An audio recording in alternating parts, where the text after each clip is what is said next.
जी, oxygen को लेके हिंदुस्तान भर में तो हालात बिगड़े भी ही हैं। कर्नाटका स्टेट में करीब करीब 1800 मीट्रिक टन ऑक्सीजन चाहिए हर दिन।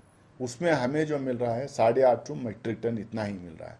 तो इसके कुछ लोग कर्नाटका हाई कोर्ट में अपील किए थे, तो कर्नाटका हाई कोर्ट ने सेंट्रल गवर्नमेंट को ये डायरेक्ट किया था कि बाकी के 1000 मीट्रिक टन जो ऑक्सीजन है वो सप्लाई किया जाए। सप्लाई करने के बजाय भारतीय जनता पार्टी की जो सरकार है, गवर्नमेंट ऑफ इंडिया जिसको हम कहते हैं, वापस सुप्रीम कोर्ट में हाई कोर्ट के खिलाफ अपील की थी कि भाई ये हाई कोर्ट इस तरीके का डायरेक्शन नहीं दे सकती करके। लेकिन सुप्रीम कोर्ट ने कहा कि बहुत सोचा समझा डायरेक्शन है कर्नाटका हाई कोर्ट का, उसमें हम इंटरवीन नहीं कर सकते और रोक नहीं लगा सकते, आपको देना पड़ेगा करके। तो मैंने चिट्ठी लिखी है प्रधानमंत्री से और मैंने अपील किया है कि इस तरीके के हालात हैं, लोग यहाँ पे मर रहे हैं, लोग अपनी पता नहीं कितने लोग अपनी जान गंवा बैठे हैं सिर्फ और सिर्फ ऑक्सीजन नहीं होने की वजह से। बेड्स तो हैं, आईसीयू भी है और थोड़ा बहुत इंजेक्शंस भी इधर उधर मैनेज हो जा रहे हैं, डॉक्टर्स भी हैं, वॉलंटियर्स बहुत सारे हैं, कोविड सेंटर्स कन्वर्ट किए जा रहे हैं। वॉकबोर्ड से भी हम लोग कई बिल्डिंग्स दिए हैं कोविड सेंटर्स में कन्वर्ट करने के लिए। लेकिन ऑक्सीजन ना रहने की वजह से लोग अपनी जान गंवा रहे हैं, बहुत सारे लोगों की मौत ऑक्सीजन नहीं होने की वजह से। इसीलिए मैंने एक चिट्ठी लिखी है स्ट्रांगली अर्ज करते हुए कि आप जो है जल्द से जल्द कर्नाटका को ऑक्सीजन सप्लाई स्टार्ट कीजिए करके हम लोगों ने कहा है।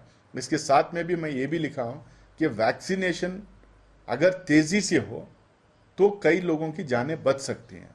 अगर ये पास्ट में ये आत्मनिर्भरता करके ये जो बड़े बड़े स्लोगन्स देके इन्होंने जो वैक्सीन का इंपोर्ट हो सकता था उसने उस पर जो रोक लगाई थी इन्होंने, उसके वजह से भी जो है बहुत सारे लोग अपनी जान गंवा रहे हैं। क्योंकि अब तक मुझे लगता है कि अगर फॉरेन वैक्सीन को मार्केट में आने का परमिशन पहले ही दे देते, हिंदुस्तान का 40-50% का पॉपुलेशन अब तक वैक्सीनेटेड हो जाता। जहाँ हर चीज़ जो हम इस्तेमाल करते हैं, कार इंडियन भी है फॉरेन भी है, कपड़े इंडियन भी है फॉरेन भी है, खाना इंडियन भी है फॉरेन भी है, हॉस्पिटल में इक्विपमेंट्स इंडियन भी है फॉरेन में है। जो हर सेक्टर में जो है इंडियन भी फॉरेन भी कमोडिटीज हैं, इक्विपमेंट्स हैं, टेक्नोलॉजी है।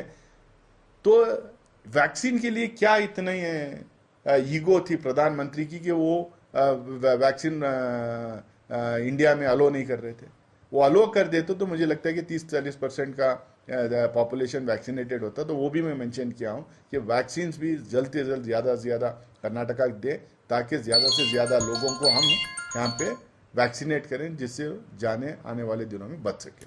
देखिए, हिंदुस्तान में जो स्थिति है, जिस तरह से यहाँ पे ऑक्सीजन की कमी है, इंजेक्शन्स की कमी है, वैक्सीन्स की कमी है, बहुत सारे मेडिकल इक्विपमेंट्स की कमी है, ऐसे टाइम पे बहुत सारे अलग अलग मुल्क आगे बढ़कर हिंदुस्तान का साथ देने की कोशिश कर रहे हैं।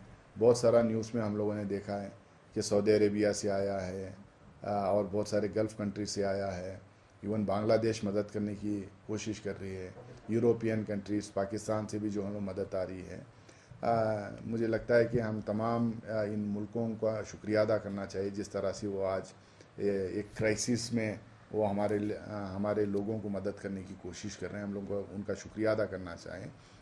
लेकिन साथ ही साथ जितना भी दिल्ली एयरपोर्ट पे और बॉम्बे एयरपोर्ट पे जितना बाहर से इक्विपमेंट्स और रिलीफ आया के वो एयरपोर्ट्स पे ही पड़े हुए हैं।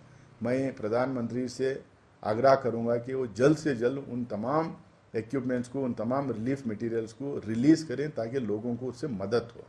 और ये भी गवर्नमेंट ऑफ इंडिया को रिलीज़ करना चाहिए कि कौन सी कंट्री से, कौन से मुल्क से क्या क्या आया है, कौन से मुल्क वाले क्या क्या यहाँ पे भेज रहे हैं। और उनको जो है ऐसा नहीं होना चाहिए कि कुछ इदारे अपना स्टिकर लगा के या अपने फाउंडेशन के तहत जो बाहर से जो स्पॉन्सर करके आए हैं, स्पॉन्सर होके आया है, जो बाहर के गवर्नमेंट की तरफ से, रियासत में अलग अलग मुल्कों के गवर्नमेंट की तरफ से जो आया है, उसको कहीं ऐसा ना हो कि बड़े बड़े जो ट्रस्ट जो है अपना स्टिकर लगा के वो करें।